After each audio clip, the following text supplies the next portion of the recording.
The Book of Daniel, chapter 12.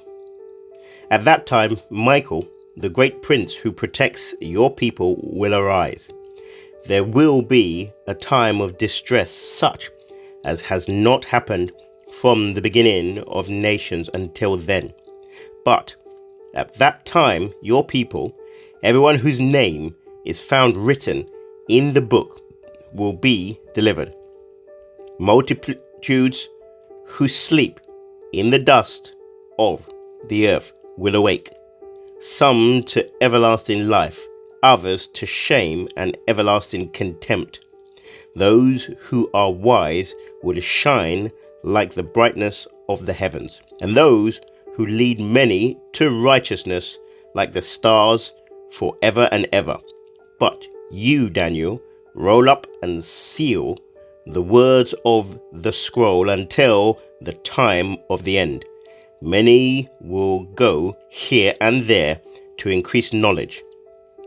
Then I, Daniel, looked, and there before me stood two others, one on this bank of the river and one on the opposite bank.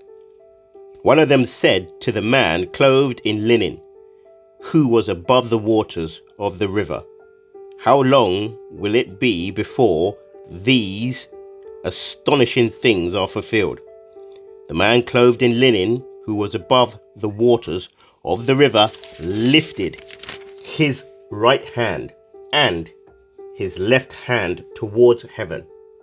And I heard him swear by him who lives forever, saying, "It will be for a time, times, and half a time, when the power of the holy people has been finally broken, all these things will be completed."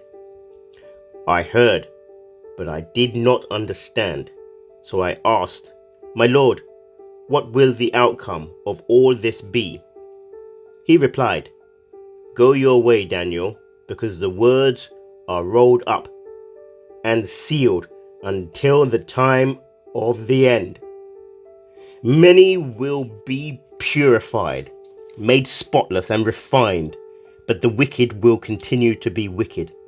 None of the wicked will understand, but those who are wise will understand. From the time that the daily sacrifice is abolished and the abomination that causes desolation is set up, there will be 1,290 days. Blessed is the one who waits for and reaches the end of the 1,335 days. As for you, go your way till the end. You will rest, and then at the end of the days, you will rise to receive your allotted inheritance.